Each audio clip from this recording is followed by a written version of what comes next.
Hi, and welcome to part 6 of the Jessie McLachlan case. This will deal with the verdict and aftermath, and will complete Jessie's case. There are a few wee surprises for this one, which I certainly enjoyed, although it's all very sad, but we'll get to it. You'll see what I mean. So from the Dundee Advertiser for Monday the 22nd of September 1862, we have immediately on the conclusion of the charge, the jury expressed a wish to retire, and then were conducted out of court. The prisoner also was removed for the time. After an absence of about 20 minutes, the jury returned to the court, and the prisoner having been brought back, the clerk of court said, "Gentlemen of the jury, what is your verdict?" The verdict. The jury then all stood up. Mr. Holborn Fife, ship chandler, Greenock, as foreman of the jury, said in a clear and distinct voice, "The jury are unanimously of opinion that the prisoner is guilty of both charges as libelled." A pause succeeded, during which all attention was directed towards the prisoner. The deathly pallor of her countenance seemed to increase, but the same strength of will she has heretofore displayed was again shown. Her counsel, it was expected, would have something to say, and expectation was awake to hear it. A rumour having passed around the court while the jury were absent, that an extraordinary statement was to be made either for or by the prisoner. Mr. Clark went forward and spoke to her for some time. Mr. Dixon, her agent, also taking part in the conversation. After some discussion, Mr. Clark handed the prisoner a paper, and throwing up her veil, she stood up as if to speak, but sat down again, irresolute, and handed the paper to Mr. Clark. During the interval, the clerk of court was employed in writing out the sentence, and had handed it up to the judge for signature. The advocate deputy then rose and said, "I move for sentence." Mr. Clark: "My lord, I understand that the prisoner desires to make a statement before sentence is pronounced, either by her own lips or to be read by someone for her." Lord Dias: "She is quite at liberty to do so in any way she prefers." The prisoner, throwing her veil off her face and standing up in the dock in a loud and distinct voice, said, "I desire to have it read, my lord. I am as innocent as my child, who is only 3 years of age." Mr. Clark, amid the breathless attention of the court, then read the following: Extraordinary disclosure by the prisoner. On Friday night, the 4th of July last, I went up to Fleming's house to see Jessie McPherson. I had been up seeing her that night fortnight, and had promised to come again that night. We generally arranged on Friday night for my coming, as she then had most time, none of the family but the old man being at home, and I usually went late to let the old man away to bed, because, being of a jealous and inquisitive turn, he prevented us from talking freely. The old man was always very glad to see me, and very civil any time he happened to be in the kitchen when I went to see her. Mrs. Fraser and I parted at the Gushet house about 10 minutes past 10. I went up North Street to the house of Mr. Fleming in Sandyford Place. I went to the front door, and Jessie answered the door. She told me the old man was in the kitchen, but took me downstairs. The old man was sitting in the big chair in the kitchen when I went in. He said, "Oh, is that you, Jessie? How are you?" There was bread and cheese and a tumbler and glass and 2 plates on the kitchen table. I sat down on a chair at the end of the table next the door. Soon after, the old man, without saying anything, rose and went upstairs. I gave Jessie the bottle I had brought. She filled out a glass of rum for me, part of which I took, and then poured out a glass for herself, and she took it, and then put away the bottle and glass in the press. Soon after, the old man returned with a bottle and glass in his hands. He filled out scarcely a glass of spirits, and gave it to me. I tasted it, and he told me to take it up, but I did not, and he poured the rest back into the bottle. Jessie, in a displeased way, said to him that that was not the way to treat a person, that he ought to send it round. He said, "Ye ken, Jess, we have had 2 or 3 since the afternoon," that he wouldna mind, but that Mr. Fleming had said before when they were left in the house that they had done well with the drink, and spoke about them using so much, although the old man said it had been used by young John. He added, "However, if you haud your ill tongue, I'll give ye half a mutchkin if you'll go or send for't." She said, "I've a tongue that would frighten somebody." if it were breaking loose on them. The old man said something as if to himself, but I did not hear what. He poured the whisky into a tumbler on the table and handed the bottle to me, and at the same time gave me 1 shilling and 2pence and made me go out for half a mutchkin. Jessie gave me the key of the back door into the lane, and I went out by the kitchen back door, leaving it open, and locked the lower door after me, and went down Elderslie Street and along the first street that crosses it as you come out from the house, and along to North Street, to a whisky shop in North Street, very near, right across from the end of the first street where it leads into North Street. It is a shop near the top of North Street, on the right-hand side coming up from St Vincent Street, and not far from Mr Gaw, the fleshers. It would be a minute or two after 11 o'clock when I got to the shop. It was shut, but I knocked twice or thrice, as there was a light inside, visible at the top of the shutter, but I did not get admittance. So I came back along Suckyhall Street and down Elderslie Street and round the corner into the lane behind Sandyford Place. I saw Mrs Walker, the grocer's wife, standing at her own close mouth, with her bonnet and shawl on, and another person whom I did not know speaking with her. When I got to the back of number 17 Sandyford Place, I opened the lane door and went in and locked the door behind me. I found the kitchen door shut, that which I had left open. I knocked but received no answer. I then went to the kitchen window and looked in. The gas was burning, but I saw nobody in the kitchen. I rapped at the door with the lane door key, and after a little old Mr Fleming opened the door. He told me he had shut the door on them brutes o' cats. I went into the kitchen and put the money and bottle on the table. The old man locked the door and came in after me. I told him the place was shut and I could get nothing. I then said, "Where's Jessie? It's time I was going away home." He went out of the kitchen, I suppose to look for her, and I went out with him. When in the passage and near the laundry door, I heard her moving in the laundry, and turned and went in past the old man, who seemed at first inclined to stop me. I found Jessie lying on the floor, with her elbow below her and her head down. The old man came in close after me.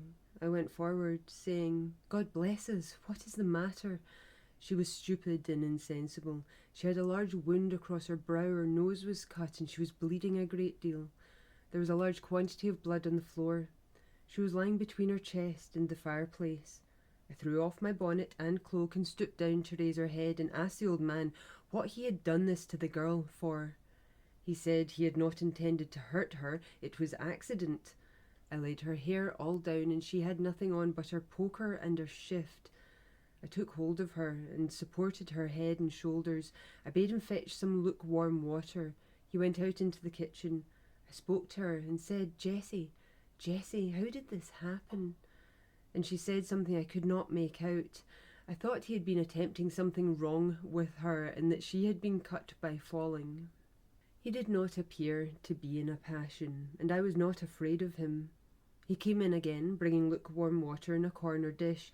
I asked him for a handkerchief and some cold water, as the other was too hot. He brought them in from the kitchen, and I put back her hair and bathed away the blood from her face, and said she was sore cut. I said to the old man, however, did he do such a thing as that to the girl? And he said he did not know, and seemed to be vexed and put about by what had happened. I asked him to go for a doctor, but he said she would be better soon, and he would go after he had got her sorted. The old man then went ben the house again, and I supported her, kneeling on one knee beside her. In a little she began to open her eyes and come to herself, but she was confused. She understood when I spoke to her and gave me a word of answer now and then, but I could get no explanation of things from her, so I just continued bathing her head. I bathed it for a long time till she got out of that dazed state and could understand better. I asked here whether I would not go for the doctor, and she said, "No, stay here beside me." I said I would. I did not trouble her much with speaking to her at that time. While I was sorting at her head, the old man came into the room with a large tin basin with water and soap in it, and commenced washing up where the blood was all round about us, drying it up with a cloth, and wringing it into a basin. I had raised Jessie to sit up, and was sitting on the floor beside her. As he was near us, he went down on his elbow and spilled the basin with a splash when he was lifting it. He spilled the water all over my feet and the lower part of my dress, and my boots were wet through. After Jessie had quite come to herself, I had a handkerchief which the old man brought me at request, and which I bound round the cut on the brow. I assisted her to rise off the floor, and took her over to a chair near the bedside. She was very weak and unsteady on her feet, and she asked me to put her into bed. I was not able to do it, and I asked the old man to help me, and we put her into bed just as she was. After she was put into bed, I continued bathing away the blood from the nose, which continued bleeding a little. When put to bed, I took a crochet nightcap, which was hanging on the looking-glass, and put it on the top of the handkerchief. The old man was drying and redding up the blood in the water that had been spilt over where Jessie had been lying. When she was put to bed, she appeared to be getting weaker and lay with her eyes shut, and I said to the old man that the doctor should be got now. He came and looked at her and said, "Nah, there was no fears," and that he would go for the doctor himself in the morning. I thought she was asleep, but she had heard what was said, and turning her eyes to me, she said, "No." I understood her to mean that she did not wish a doctor brought at present. She lay in bed till the morning was beginning to break, or till, as I supposed, it would be well on 3 o'clock. She had been sleeping and gradually came to herself again, and I thought there was no danger. Latterly she spoke a good deal to me as I sat by the bedside when the old man was out. He sat a while by the bedside after ridding up the floor, but he rose and went Ben to the kitchen, and was going about both Ben the house and upstairs. I heard him chapping up the fire and moving about, and when I went Ben to get her a drink of water, I observed he had put the teapot to the fire, I supposed for her. He was buttoned Ben several times, but afterwards came and sat down at the bedside and remained there till she rose.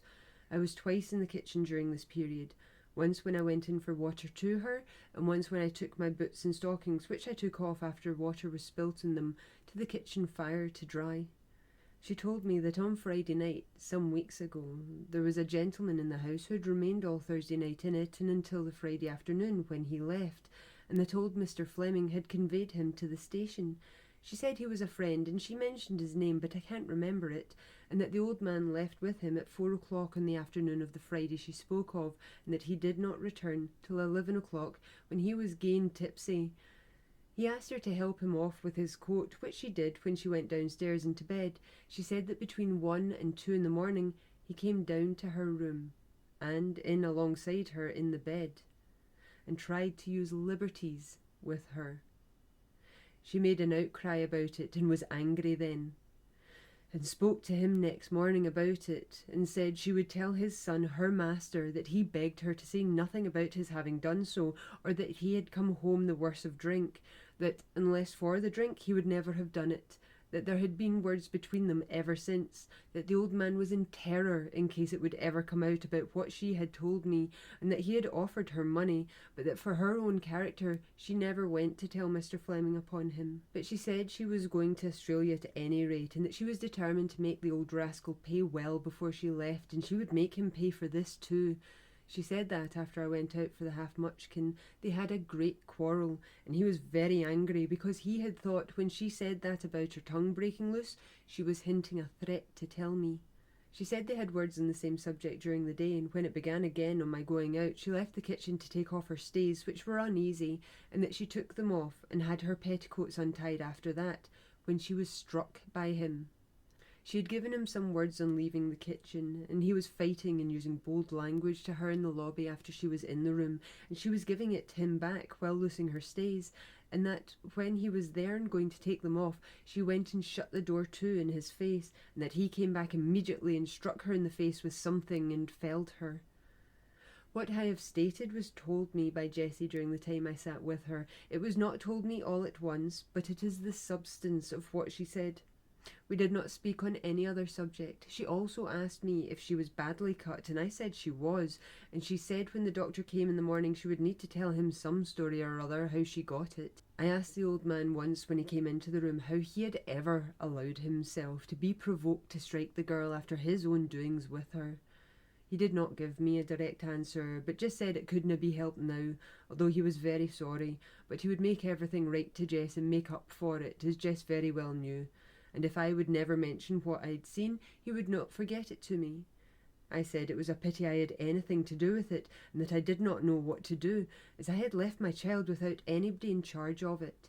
Jessie said the lodger would take care of him, that I could go away before the doctor came, but that if she must tell about this in the morning or when Mr. Fleming came home, she was afraid she would just have to tell who did it only.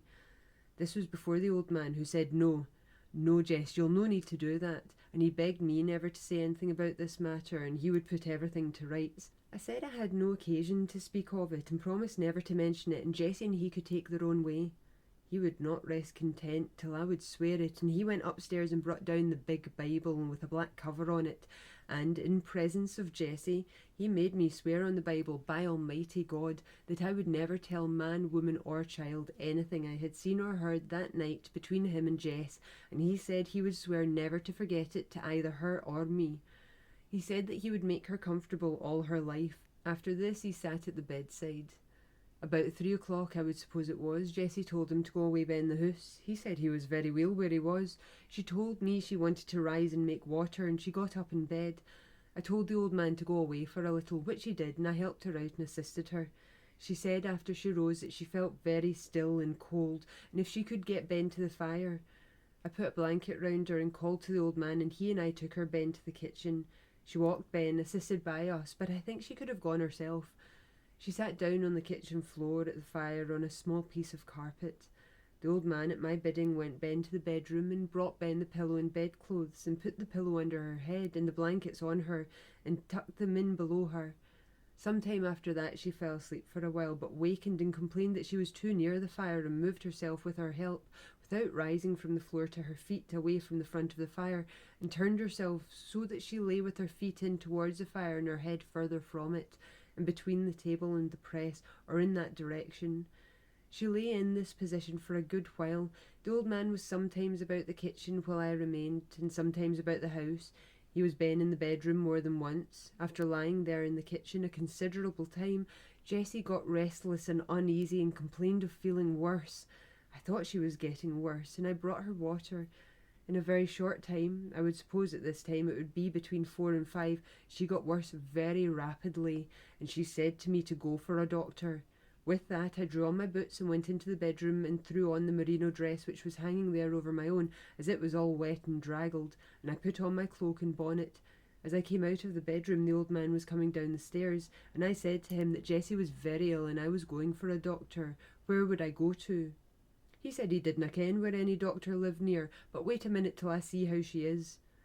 I knew there was a doctor in the neighbourhood, and without waiting for him, because I thought he did not want a doctor, I wished one brought at once. I went upstairs to the front door, but found it locked and the key was not in it. I went down to the kitchen again, and he was leaning over Jessie with his hands on his knees looking at her. I went forward and asked him for the key, and saw that Jessie had become far worse than when I left her. I thought she was dying. She appeared to be insensible, but not dead, as she was moving. It was the first time I thought she was going to die, and I saw the girl was dying. I insisted on him letting me out for a doctor. He said he would not. He would do it in his own time. I went upstairs again and into the parlour and opened the shutters and put up the back window to see if I could see anyone stirring about the back of number 16 or the other houses, but saw no one. I was leaving the parlour to go into the dining room to look out in front when I heard a noise in the kitchen, and I turned downstairs as fast as I could, and as I came in sight of the kitchen door, I saw the old man striking her with something which I saw afterwards was the meat chopper. She was lying on the floor with her head off the pillow and a good piece along the floor, and he was striking her on the side of the head. When I saw him, I shrilled out and ran forward to the door crying to him, and then I got afraid when he looked up, and I went back up the lobby and part of the stair where I could not go further, as I got very ill with fright and palpitation of the heart, to which I am subject. My fright was caused by hearing him coming out of the kitchen, and I thought he meant to murder me, and I stopped and leaned or held to the wall on the stair without the power of moving, and began to cry, "Help! Help!" He came to the stair foot and said to me to come down. He was not going to meddle me. I saw he had not the cleaver in his hand as he came, and I cried, "Oh, let me away." He said he would do me no harm. I said the girl is killed, and what was I going to do, and entreated him to let me away. He came up and took me by the cloak and said that he kent frae the first she couldna live, and if any doctor had come in, he, Fleming, would have to answer for her death, for she would have told. I was crying and said, "Oh, what am I to do out of my house all the night and Jessie killed?" He said, "Don't be feart. Only if you tell you know about her death, you will be taken in for it as well as I. Come down, and it can never be found out." I went down to the kitchen in great agitation. I did not know what to do. I was terrified because I was in the house and saw the body lying there, and myself connected with her death. He said, "My life is in your power and yours is in my power, but if both of us would keep the secret, it never would be found out who did it, and that if I would inform on him, he would deny it and charge me that I did it. He said it was as much as our lives were worth if either of us said a word about it. So he bade me help him to wash up the blood from the floor, but I said I could not do it if I should never move. He took the body by the oxters and dragged it ben into the laundry, and took the sheet and wiped up the blood with it off the floor. The sheet and the blankets he had thrown up off the floor onto the end of the table, and when he took off the sheet to wipe up the blood, I saw the chopper all covered with blood lying beneath it, or else it rolled out of it onto the table. I beseeched and begged him to let me go away, and I would swear never to reveal what I had seen, in case of being taken up for it myself as well as him. He said that the best way would be for him to say that he found the house robbed in the morning and to leave the larder window open. He brought the dresses from Jessie's room into the kitchen and said if I would take them away and buy a box and take them by some railway out of the way to some place, or to send the box to some address by the railway to be left until called for, that it never could be found out what had become of the clothes. He said that I knew very well he liked Jess, but he was sure that from the first that she would not be able to recover from what he had done to her at first. And when I asked him what tempted him ever to strike her, he said I knew Jess had a most provoking tongue, and that she had been casting up things to him, and he was mad at her, that he had no power of speaking whiles when she was at him, and that he had just struck her in a passion, and that even on the Sunday night before he had just been on the brink of doing the same thing to her. He dighted up the floor in the lobby with a clout, and he took Ben the blankets and the sheet and the hacking knife and the bit carpet into the bedroom. He came back and burned something, I don't know what, clothes of the girls. He got some water about the sink and a tin basin and washed himself. He had taken off his coat and was in his shirt sleeves since after the time he killed the girl. His shirt was all blood when he took it off to wash himself, so he put it into the fire. He put on a clean one off the screen and went Ben to his own room and changed his trousers and vests, I think. He then went down to the cellar for coals, brought them up and put them on the fire. The bell rang. He bade me open, but I said, "No, I'll not go to the door. Go yourself." It was the milk boy. The old man took no jug up with him. He was in his shirt sleeves when he went up, but in a coat when he came down again. He brought no milk with him. After that he brought the plate and said I had better take this and pawn it in Lundy's pawn in the name of Mary MacDonald or Mackay, number 8 St Vincent Street, and nobody could trace it. He afterwards said I had better pawn it, but put it away in some place with addresses. He told me that I would get a tin box in any ironmonger's for 5 shillings, and to take the things through to Edinburgh, where I was not known, and find some water where they could be sunk and never heard of. He took out his purse and gave me £1 7 shillings. I consented to take the things and promised never to breathe a syllable of what had passed. He said if I did, it would be my life as well as his, and that he would set me up in a shop and never see me want. I went out from the house after 8 o'clock, it might be 8:30, taking the things in a bundle. He opened the back door for me and came down and opened the lane door with the key. I went along the lane westward and home down by Kelvin Grove Street along the Broomielaw, where I met the people coming from their work, and I went up Washington Street to avoid them, and down James Watt Street again, and in by the back court into my own close by the court door, and up the stair, where Campbell let me in. The sentence. Lord Deas, Jessie McLachlan, according to the evidence laid before us, the position in which you now stand is this. You are a member of a respectable family in Inverness. You were at one time a servant in the house of Mr. Fleming and had an opportunity, both then and subsequently, of being well acquainted with everything in that house and with the state of the family. You are married to a husband apparently in a respectable position in life, but it is the conduct of the individual and not position in life which makes respectability. It has been stated in your behalf that he was earning wages at the rate of 30 shillings a week, and that he gave you the whole of that. You had only yourself and one child to maintain, and although you were not strong in health, were your habits and conduct what they ought to have been, you could not have had much difficulty in maintaining yourself and child. It has been stated by your sister on your behalf that your brother was in the habit of giving you money, all indicative of the propriety of conduct and respectability of the family to which you belonged. Nevertheless, whatever you did with the money, you were very much in want of money upon that Friday, the 4th of July, of which we have heard so much. The deceased Jessie McPherson was your most intimate friend. You had been in service with her a long time in the same house. She had trusted you with grocery goods when she had had a shop, and has said to one witness that she lent you money not long before this. It is now, then, certain that she was always towards you most kind and affectionate, and there can be no doubt that she would have trusted you by day or by night, and that the last thing that would come into her head was that her life was in danger at the hand of you, a most intimate and apparently a most affectionate friend. In that state of matters, you left your own house on the night of Friday and went to the house in which Jessie McPherson was residing. You would, of course, have no difficulty in getting admission there, and you would have no difficulty in framing some probable excuse for sleeping with her all night, and it is now stated, upon your own confession, that you did remain there all night, and in the course of that night, in what precise manner or time is not quite known, in the course of that night, and apparently towards the morning, when probably she was asleep, you did attack her there with that cleaver, that deadly instrument which you saw here, or with some other deadly instrument, and did disable her. And, although apparently she may have recovered to some extent from the first blow, you did repeat these blows until you made upon her body all the numerous wounds spoken to by the medical witnesses, and the result of which was her death.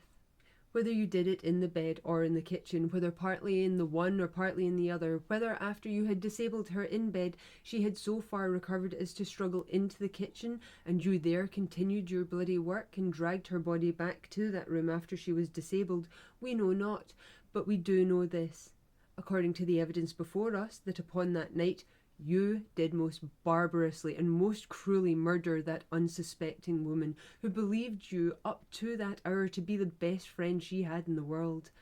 Of that crime you have been convicted by the unanimous verdict of as intelligent and attentive a jury as I ever saw in the box, after a trial of very unusual length, conducted with the greatest possible patience, and all the inquiries having been pursued with the greatest possible care. And when your defence has been conducted in the ablest manner in which a defence for a prisoner could be conducted, and, as I have said before, by a counsel than whom there is no more able counsel at the bar of this country, everything has been done for you that talent and judgment could do, and after all the attention given to the case, you have been found guilty by the unanimous verdict of a jury, in which I must say I entirely concur. You chose to put in a defence to the effect that a gentleman whose character up to this time has been unstained was the murderer, and that you were not the murderer. You have chosen to repeat that statement now, with all the details to which we have now listened. The prisoner. Well, my lord, I wish... Here the officers of court beckoned to the prisoner to be silent, and she at once desisted. Lord Dias continued. I said to you that no doubt primarily it is my duty in such a trial to seek for the conviction, if there is evidence to convict, of those who are guilty, but I sit here and the just sit there to protect the innocent, especially the innocent who are absent and cannot defend themselves, and it is my imperative duty, after what has now been stated, to say that there is not upon my mind the shadow of suspicion that that old gentleman had anything to do with the murder, and if anything had been a wanting to show how dangerous it would be to the lives and liberties of the people in this country, if the statement of criminals who are capable of committing such a crime were received, if evidence were wanting to show the danger of such statements being given the least credibility or repute, the paper which has been read to us would be quite sufficient to satisfy me of that. I have been counsel for prisoners who have stood in the same position in which you now stand, and I have been frequently counsel against prisoners such as you, and I have had the misfortune to sit, as I now do, upon the trial of persons who stand as you do now, and I am bound to say that I never knew one instance in which the statements made by those persons after conviction were anything else than in their substance falsehood, and that the result of all my experience leads me to the conviction that the person who will commit such a crime as you have committed is quite capable of saying anything. If a statement such as you have now made were to pass for truth with the authorities of this country, there would be an end to the lives and characters of men. Your statement does not convey to my mind the slightest impression. It conveys the impression of one of the most wicked falsehoods I ever listened to. In place of your statement throwing suspicion upon the old man, I think that if anything were wanting to satisfy the public mind of that man's innocence, it would be that most incredible statement which has now been read. Be that as it may, I must act upon the evidence and the verdict. The evidence has been read and considered by the jury, who have unanimously returned a verdict finding you guilty. I cannot do otherwise than say that I concur in that verdict, and that no other verdict would have been consistent with the ends of justice. In that state of matters, the law leaves me no alternative whatever but to pronounce the sentence against you, which I now do.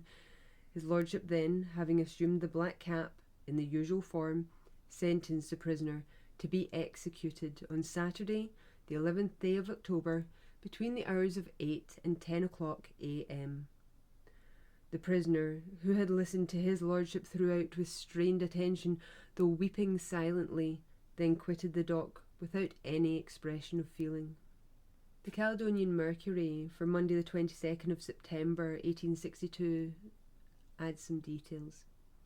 His lordship very solemnly concluded by the usual words, "This is pronounced for doom. May God Almighty have mercy on your soul." At the conclusion of the sentence, the prisoner said in a voice which was scarcely audible, "Mercy, aye, he'll hae mercy, for I'm innocent." The prisoner was then removed from the bar in charge of the governor of the prison, and the large crowd quietly retired from the courtroom. From the Caledonian Mercury for the 22nd of September 1862. The intense interest the public have bestowed upon every effort to pierce the mysteries of the Sandyford tragedy has been amply rewarded by their dramatic conclusion. In a few weeks, in the last scene of all, when a quivering life will be sent from the gallows to a tribunal where all secrets are known, will close the most frightful narrative of blood that has perhaps ever darkened the annals of Scotch crime.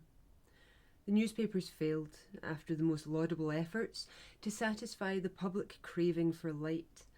The 3 days' evidence of last week comes short of that actual certainty when one would like to see the fatal blow struck before pronouncing unhesitating confidence in the verdict. Then there is the third and strangest tale of all, that told by the prisoner herself, of which at present it is not too much to say that it is on its own showing incredible. There is, then, superabundant information forthcoming, but saving the strongest circumstantiality against the prisoner, a cloud still remains to tantalise the attention of all the morbidly curious. It is not often that the sensitive public conscience has the opportunity of satisfying itself on the admissions and allegations of a prisoner, additional to those contained in the declarations, and it is now a clear certainty that the conclusion to which the jury have come will be examined and, if possible, justified by the circumstantial details narrated for the prisoner before sentence. Assuming, therefore, that the verdict is the necessary result of the evidence, how stands the case as Mrs. McLachlan puts it? Now, the first question which occurs to one after reading her statement is this: why have we not heard of it before? Why was it not candidly made to take the place of her lying declarations? It is said, as we believe her agents aver, that her amiable nature venerated the sacredness of the oath which old Fleming made her take in the Bible in the presence of the deceased when the first assault was made. That question can only be put in ignorance of the fact that when the alleged oath was taken, the murder had not been committed. All she swore then not to reveal was the assault, from which, according to her own showing, the deceased might have recovered. The oath had no reference to the murder, for that event seems to have taken place hours after the oath she speaks of was administered. Let us admit, however, that the oath did refer to the murder, and that the whole story is true as she tells it. Can it be credited that a woman falsely charged with murder, in place of telling the truth about what admittedly she saw, takes to concocting lies in the shape of declarations for no better reason than to save the guilty, to whom she was under no obligation? Then we know not what to make of old Mr. Fleming as she describes him. 'Tis like a first experience in an abattoir to read of the cool ferocity, then of the drivelling insipidity, anon of the kindly attentions, and then again of the consummate plotting of the old man. He is painted as absolutely without conscience, without even that quickening sense at the sight of blood that drove an English madman the other day into the woods after dealing one murderous blow. He is represented to be cruel enough to attack his victim twice within the lapse of 3 hours, to have battered away with a cleaver at the head of his victim in utter disregard of every principle and feeling of humanity, and then merciful enough to bathe the aching temples he was destroying inch by inch, to have been cunning enough on the conclusion of the terrible scene to devise measures so as to make it appear that the murder was committed for theft, and yet fool enough to believe that after all his participation in the crime he would remain undiscovered. Then, as regards her share in the event, it is left simply for the world to be amazed at her timid courage all that fearful night, and her reverence for the oath she had taken ever afterwards. Why, however, was this statement not forthcoming before the verdict, and why, most singular coincidence, does it tally so well with some part of the evidence that tell hardest against herself, and, in a document so minute, why have we no reference even to that struggle, that hand-to-hand encounter that is fully proved by the medical testimony to have taken place? Our answer to these questions is simply this. Mrs. McLachlan, in attempting to incriminate old man Fleming, has written a confession. The fiendish resources of her nature have spent themselves in one last desperate attempt to appear angelic. If Jessie McPherson fell not by her hand, neither did she, for aught the panel says to the contrary, fall by the hand of Mr. Fleming. And how likely a person she is to commit a murder, and such a murder, is proved not merely by the coolness with which she has acted in all her attempts at hiding the bloody evidences of her guilt, nor by the unexcited way she has undergone the ordeal of preliminary investigation and imprisonment, but by the stoical effrontery with which she has met the gaze of the court and the searching scrutiny of the witnesses. It is indeed rarely that we find such a libel coming almost from the scaffolds as has now shadowed the remaining days of poor old Fleming. His life has been forever embittered with a wrong which can never be redressed. It is true, indeed, that the indignant language of Lord Deas wards off successfully the accusations of the prisoner, but he will now have to totter to the grave with the ghostly sounds of a false and murderous accusation in his ears, backed by all the solemnity with which the world regards utterances from a felon's cell. We heartily agree with Lord Deas when he says, speaking of her extraordinary allegations, if such statements as we have now heard were to pass for truth upon the authorities of this country, there would be an end to the safety of the life and character of every man. The Dundee Courier for Tuesday the 23rd of September. The Glasgow murder. Mrs. McLachlan's statement. The agents for Mrs. McLachlan have forwarded to the North British Daily Mail the following explanation regarding the extraordinary statement read for the prisoner at the close of the trial. Sir, we think it right, on behalf of Mrs. McLachlan, to acquaint the public with the circumstances under which the statement was read for her before sentence today was made to us. When we first visited her in prison to obtain information for the defence, she gave us to understand that the statements in her declarations contained what she had to say in the matter. At that time, she had not been made acquainted with the fact that old Mr. Fleming had been liberated from prison, and, on 2 subsequent visits, she insisted to us that Mr. Fleming would surely clear her. At a subsequent interview, we informed her, in reply to her repeating that expectation, that Mr. Fleming had been discharged from custody. At this, she manifested great astonishment and said she could not believe that to be true. In consequence of our explanation as to Mr. Fleming, she inquired of the matron of the prison, who could not consistently with prison regulations give her any information on the subject, and she thereupon sent for her husband to ascertain beyond doubt whether our statement was correct. Having assured herself as to this, she sent her husband with the intimation that she had a communication to make to us. Both Mr. Dixon and Mr. Strachan were out of town, but Mr. Wilson went to see her on Tuesday, the 12th of August last. Mr. Wilson communicated to Mr. Dixon, Mr. Strachan being still absent from town, on that day what she had told him, and on the following day, the 13th of August, Mr. Dixon went to see her on the subject. The statement was repeated to him, and notes taken of it at the time. From these notes taken by Mr. Dixon on this occasion, and from further conversations with her had by Mr. Dixon and Mr. Strachan together in regard to the details, the statement which was read today was written out. It was written out as nearly as possible in her own words, and repeatedly gone over with her, not with any view of using that written statement as a declaration, but for counsel's information in consulting as to the course to be taken upon it. The statement we received from her was immediately thereafter submitted by us to counsel, with a view to our being advised as to the use to be made of it in the defence. Subsequently, after the indictment was served, and upon anxious and most deliberate consideration of the case which could be made out against Mrs. McLachlan, we were advised not to admit that she was present in Mr. Fleming's house on the night of the murder, by putting in the statement as a special defence. It was judged expedient to contest the point of her presence in the house that night, as the Crown evidence, it appeared to her advisers, would fail to place that point beyond doubt.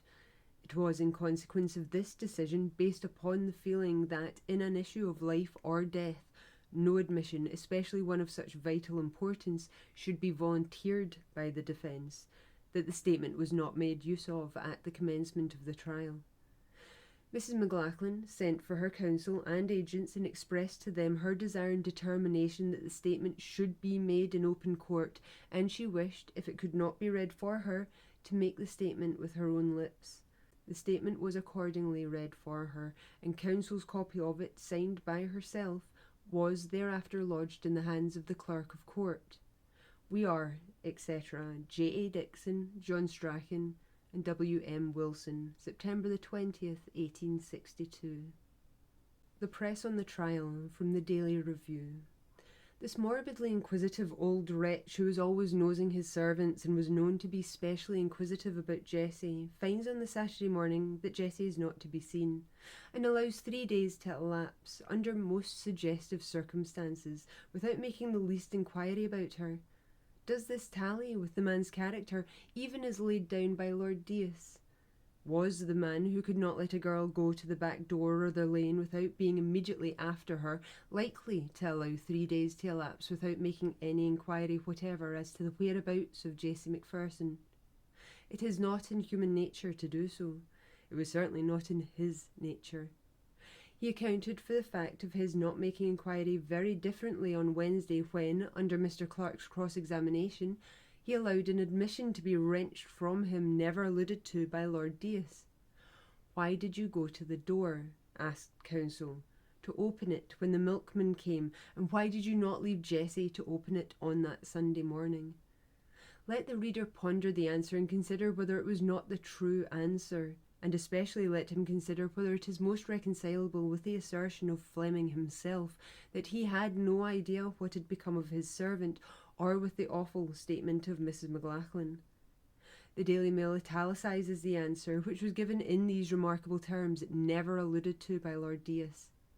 "We knew that Jessie was dead, and could not go to the door." Was not that, we would calmly ask, the unvarnished, the unquestionable truth? We hardly know which is the more remarkable, the manner in which whatever tells against old Fleming is extenuated, or the manner in which whatever seems to favour Mrs. McLachlan is passed over. We have one remark more to make. When Jessie McPherson met her death, the state of her body showed that someone had been present besides the murderer. Her face and temples and neck had been bathed before she expired. This was done not to remove the traces of violence, for these were in abundance elsewhere, but to refresh and to soothe the poor woman. A murderer does not do that. He never brings a refreshing element to cool the brow of his victim. If we have carried the attention of the reader throughout these remarks along with us, he will be prepared to enter on the examination of the extraordinary statement made by Mrs. McLachlan in no prejudicial spirit. Lord Deas called it a wicked lie. It was necessary, therefore, to show what his lordship's opinion is worth, by showing his singular bias. The country will probably agree with us that, in many parts of her narrative at least, it does look awfully true. Glasgow Morning Journal, Wednesday the 24th September 1862. The Sandiford Murder. The Public Feeling. The peculiarity of Miss McLachlan's narrative is that it exactly meets every detail, both in the conduct of Fleming and herself, making all their movements intelligible, and it was omitted the moment she discovered that the old man had got himself liberated without attempting to do her justice. Coinciding with the evidence elicited by the Crown so remarkably as it does in most places, it was omitted before the evidence which the Crown could command was collated or known. That being the case, take her striking account of Fleming's movements with the milk boy, for though it is not impossible she might have known that the boy was in the habit of calling, and so have put the fact of his calling that morning in as a guess, we defy her to have conjectured the circumstance that Fleming took no milk. Had she been merely guessing, she would have certainly guessed that he had. Her narrative throughout is extraordinary. We do not say it is enough to clear her. We would not hang Fleming on the faith of it. But it is enough to call for a suspension of judgment, for a renewal of the investigation, and for the reapprehension of Fleming. Let the woman be subjected to the strictest examination. Let her statements be shaken if they can. They consist of a mass of detail, and she is but a feeble woman. It should not be difficult to break her down. The Perthshire Advertiser for Thursday the 2nd of October, the Glasgow Murder. Respite to Mrs. McLachlan. The Daily Review of Saturday says, our readers, as well as thousands throughout Scotland, England and Ireland, will learn with the most heartfelt satisfaction that the prayer of the memorialists has been granted. This important intelligence was made known by the medium of the following telegram from London, received in Glasgow last night. The Home Secretary grants the prayer of the petition. Inquiry is directed. Ample opportunity is to be given for full investigation into the facts. There will, however, be no longer any necessity for the deputation appointed last Monday at the great meeting in the City Hall, Glasgow, going to London to have an interview with the Home Secretary and to present the petition.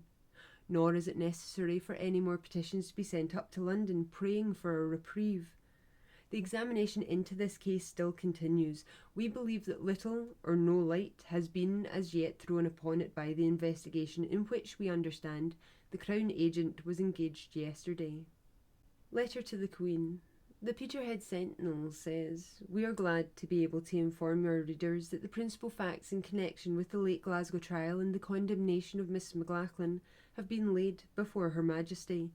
Before there was any word of petitions being got up for respite, a lady in town, impelled by a strong feeling of Christian responsibility with regard to the case, forwarded to the Queen the statement of Mrs. McLachlan, along with the article on the subject in the Daily Review of the 23rd ultimo, and an earnest personal appeal for a respite to the unhappy woman, and we are glad to report from the terms of the answer received, which we have seen, that Her Majesty has had the matter brought under her personal notice. The following is the reply received. Reinhardsbrunn, September 29th, 1862. Madam, I have received the commands of Her Majesty the Queen to inform you that your letter of the 23rd instant has been forwarded to the Secretary of State for the Home Department, upon whose advice alone Her Majesty acts in all criminal cases. I am, Madam, your obedient, humble servant, C.B. Phipps. Terms of the respite. The following official communication was received on Saturday by the Lord Provost of Glasgow. Whitehall, 3rd of October, 1862. My Lord, I am directed by Secretary Sir George Grey to inform you that he has thought it right, under all the circumstances, to advise Her Majesty to respite the execution of Jessie Mackintosh or McLachlan until Saturday, the 1st day of November next, and he requests that you will have the goodness to cause it to be clearly explained to the convict that the respite has been granted only for the purpose of allowing time for some further investigation, and that if that should not confirm the truth of the statement made by her as to her share in the transaction, no hope can be held out to her of the commutation of the capital sentence. I have the honour to be, my Lord, your obedient servant, H. Waddington. Glasgow Morning Journal for Saturday the 8th of November, 1862. royal pardon of Mrs. McLachlan on condition of penal servitude for life. The second respite, only justifiable as it was held to be on grounds of reasonable doubt as to the unfortunate woman's guilt, raised by the close investigation made by Mr. Young, gave good cause for supposing that when the will of the Crown was made known as to the ultimate disposal of the woman, due consideration would be shown to her as to a person whose guilt was by no means proved, and the fiercest punishment the law can pass, excepting, and the exception is a doubtful one, that of death, was not therefore looked for. The decision was the more startling and created a renewal of that painful excitement which was so prevalent a short time ago. The intelligence was received yesterday forenoon. Mr. A. Young, of Messrs. G. and A. Young, Hope Street, clerk to the Lanarkshire Prison Board, whose ward the prisoner is, receiving one letter and the governor of the prison another. The following is a copy of the letter to Mr. Young. Copy. Crown Office, Edinburgh, the 6th of November, 1862. Sir, I beg to inform you that I have received Her Majesty's conditional pardon in favour of Jessie McLachlan, who was, at a justiciary court holden at Glasgow in September 1862, convicted of murder and sentenced to death for the same, pardoning the said Jessie McIntosh or McLachlan of the said crime, and sentence passed upon her for the same upon condition of her being kept in penal servitude for the term of her natural life. I have, therefore, to request that you intimate such conditional pardon to the said Jessie McIntosh or McLachlan, and acknowledge receipt of the letter. I am, sir, your most obedient servant, Andrew Murray, Crown Agent. By the same post, Mr. Stirling, Governor of the North Prison, received a communication couched in the same terms. On receipt of these letters, Mr. A. Young and Mr. Stirling proceeded to the convict's cell, where, in presence of Baileys Grey and Brown, Mr. Young read to the prisoner her final sentence. She preserved her usual stolidity, being seemingly in no wise discomposed, and making no remark. Thinking possibly that the full meaning of the letter was not understood by her, Mr. Young read the latter part over again. She then said, "And I'm to be in jail a' my days," a remark evidently of disappointment at the decision of the Home Office. The fact that her statement had to some extent been credited by the Crown authorities would, doubtless to one whose consciousness of innocence has been shown through many trials, be conducive to hopes that a more lenient settlement of the case would be made than the most severe in the power of the law to bestow. Dundee Courier, Monday the 10th of November.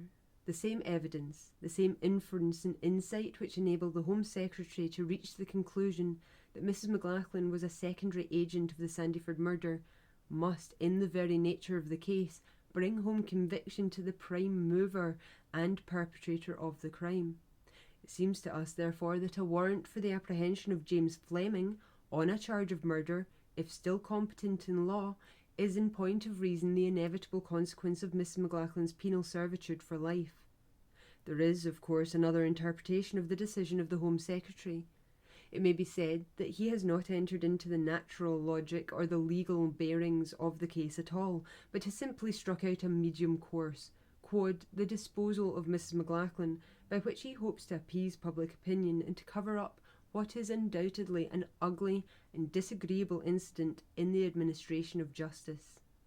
The Glasgow Morning Journal for Saturday the 15th of November has: "The doom of Mrs. McLachlan, if innocent, is most sad, terrible and crushing. Even if guilty, it is not without a full portion of gloomy and refined severity. But James Fleming, covered from the first with the broad shield of the law, complimented from the bench, forgiven by his friends every fault and self-contradiction on the score of old age, and restored to what his admiring organ, the Glasgow Herald, calls the bosom of his family, has, alas, to bear the cruel thought in many minds that he is more or less guilty of the murder. Let us not, however, underweigh in the least the calamity of suspicion. It is no small woe to be deemed, even by the unreasoning multitude, a murderer, and a murderer of the most ferocious type. For, be it observed, if this suspicion should happen to be right, James Fleming may not only in demoniacal frenzy have hacked Jessie McPherson to death, but in cold blood and with deliberate perjury, would have twisted the hangman's rope round the neck of a still younger woman to save the brief term of his own wretched life. Dundee Courier, Tuesday the 2nd December 1862. The Glasgow murder, action against the Morning Journal. The following paragraph appeared in the Glasgow Morning Journal of yesterday. We have learned that the Glasgow agents of James Fleming were in Edinburgh last week feeing counsel in a projected action of damages against the printer of this journal. They offered retainers to Mr. Rutherford Clark, to Mr. Young, the Solicitor General, and to the Lord Advocate, but all of these leading counsel have declined to take any part in their case. The Dundee Advertiser for Thursday the 15th of September 1864, so about 2 years after. Death of Mr. James Fleming. Mr. James Fleming, the old man whose name was so prominently before the public during the excitement which prevailed relative to the Sandiford murder, died on Tuesday last, the 13th instant, at the country residence of his son, Mr. John Fleming, Dunoon. He was in the 90th year of his age. The North British Daily Mail for Monday the 8th of October 1877 has a forgotten tragedy. At a late hour on Friday night, a woman was liberated from Perth prison, whose name 15 years ago was in everybody's mouth. Jessie McLachlan, who was tried and convicted of the Sandiford murder at the autumn sitting of the Circuit Court in Glasgow in 1862, and whose original sentence was commuted to one of penal servitude for life, has, after undergoing 15 years' imprisonment, had the remainder of her sentence remitted. The circumstances attending the murder itself and the protracted inquiry following upon it were of such an extraordinary character that a brief recapitulation of the case may not be without interest. On Monday the 7th of July 1862, Glasgow was startled by a report that a murder of a singularly atrocious character had been committed in the West End. The public mind was in a perfect ferment. What could have induced an octogenarian to commit such a wicked and apparently motiveless act? Was it indeed likely that single-handed and alone a man of his years would have been able to overcome a vigorous young woman such as the servant undoubtedly was? The probability was that if old Mr. Fleming was the principal criminal, he must have had at least one accomplice, but he maintained his entire innocence, and protested that he had no cognizance whatever of any of the criminals. Few credited entirely his version of the matter, and he was detained in custody, but it was felt that even upon the assumption of his guilt, there was more to be revealed than had yet come to light. Things were in this state when a few days afterwards some cows were observed in a field near Blantyre tossing about a bloody garment, which, it was feared, might belong to some unfortunate victim whom they had gored to death. But a search removed any idea of this sort, and then it came out that a woman named Jessie McLachlan, who resided at the Broomielaw in Glasgow, had been seen in the neighbourhood, and on the police making inquiries, the garment, which proved to be a gown, was identified as her property. Further investigation brought out the following facts. Mrs. McLachlan was in intimate terms with Jessie McPherson, and on the night of Friday the 4th of July had gone to visit her friend wearing the gown in question. She did not return till the Saturday morning, and when she did come back she was wearing another dress. Some silver plate, which had been stolen from the house in Sandiford on the occasion of the murder, was found in a pawnbroking office in East Clyde Street, and Jessie McLachlan was identified as the person who had pledged the articles.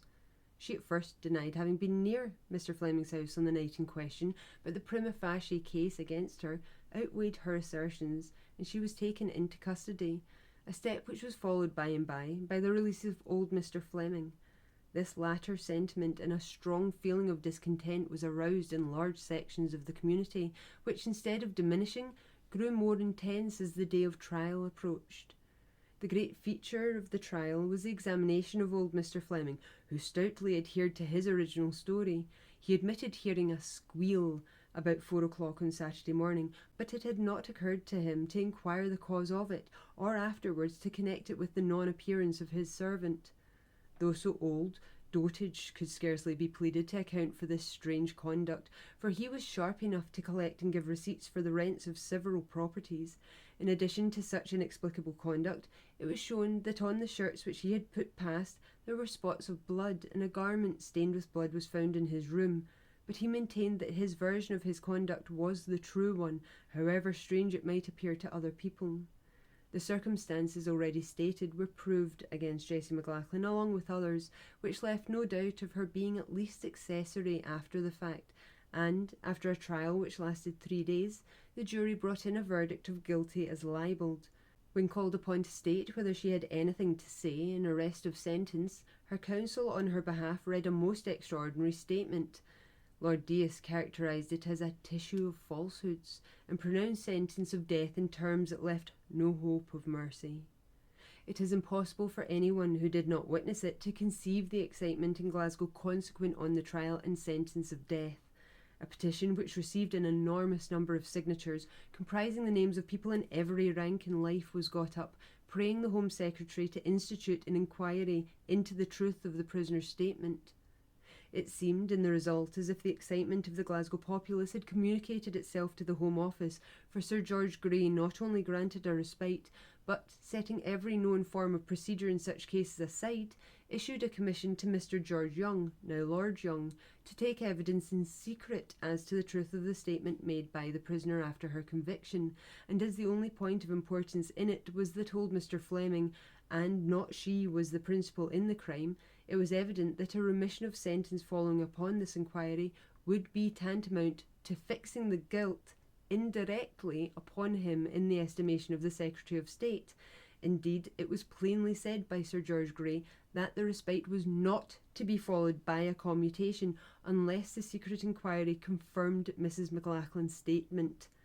When the inquiry was ended, Mr. Young made his report, and the sentence of death passed by Lord Deas was commuted to one of penal servitude for life. Nobody knew what evidence Mr. Young had before him. Nobody knew what was the nature of his report, and old Mr. Fleming's family naturally felt themselves aggrieved.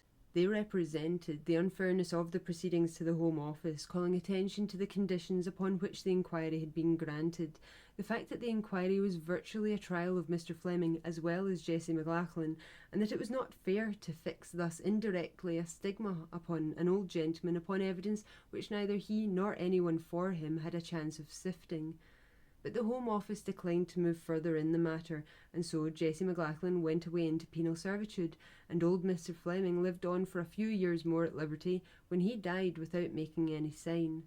Now, after being dead to the world for 15 years, Mrs. McLachlan found herself once more a free woman. Who told the real truth in the matter? We have no wish to decide, but Mrs. McLachlan's own statement justifies us in expressing our hope that she returns to liberty a wiser and a better woman.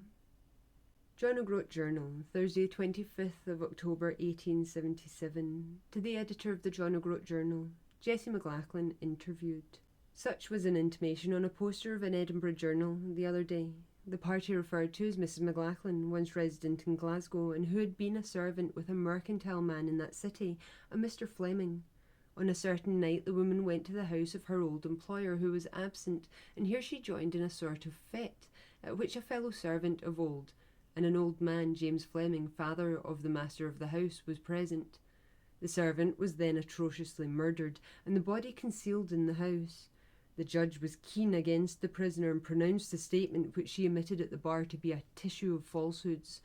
Immense sensation was created in society by the sentence, and a large number of people sided with the convict.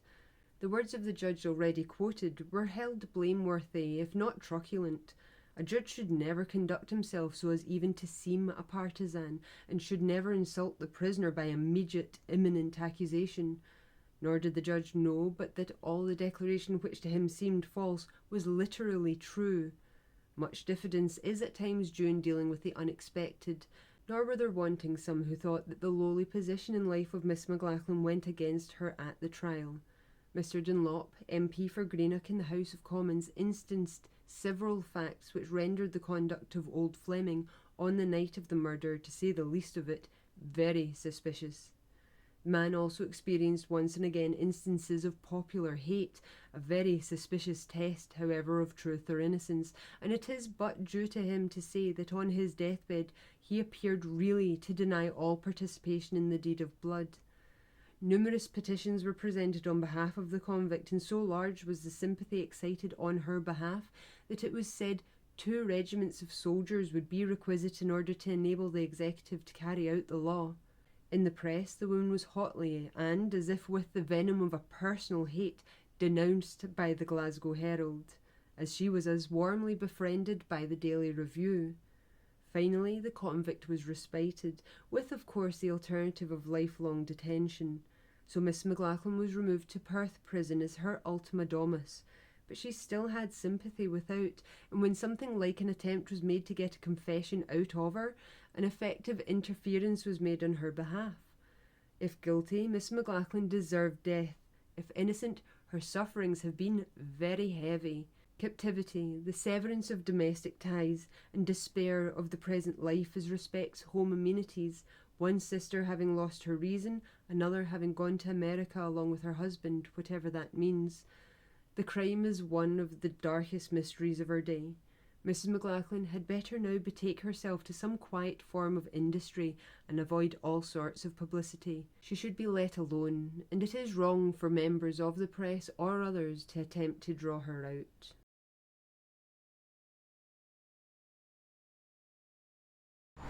Here I am at number 17 Sandyford Place, and this property was owned in the 1860s by a family called Fleming and looked after by the father of the property. The father was known as Old Fleming. He was 87 years of age, and also in the property lived a servant girl by the name of Jessie McPherson. And in 1862, Jessie McPherson was found horribly bludgeoned to death in the basement where she lived. And that's the window tucked under the stairs just over my shoulder. A friend of Jessie McPherson's called Jessie McLachlan, who lived at Brutality and who frequented the house as a friend, she was later charged with the murder and served 14 years in prison. It's widely believed, however, that the true murderer of Jessie McPherson was Old Fleming, and it's believed that she had pushed aside his sexual advances and it led to him beating her to a horrible death. And that ends part 6 for Jessie McLachlan's case, and the case itself. That wraps it up. I think it may have been obvious I was on her side in this. I believe that her statement was the truth of the matter. I also think it was right that the counsel for the defence came out thereafter with an explanation of it as to when it was taken, etc., because I think that probably made all the difference to the sentence she finally received, the 15 years in Perth prison. Very shortly after leaving prison, she did emigrate to the United States, where an article there mentioned a sister had previously gone. She died in Michigan in 1899 after remarrying.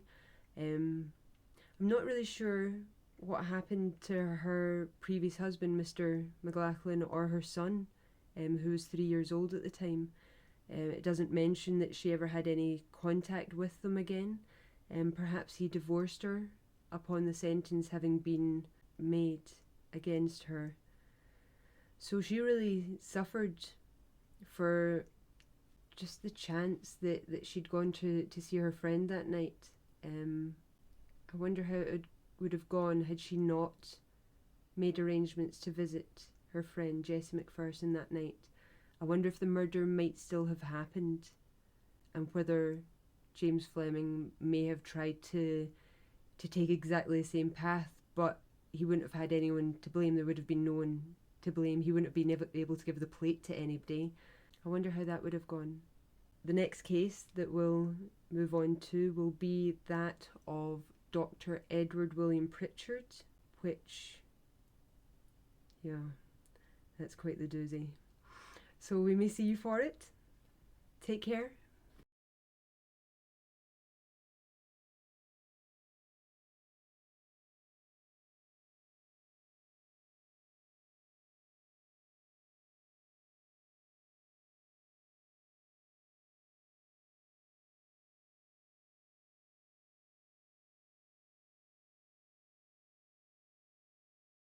But all of these leading counsel have declined to take any part in their case because they knew that they would fail. And in failing, Mr. James Fleming would be seen as very guilty.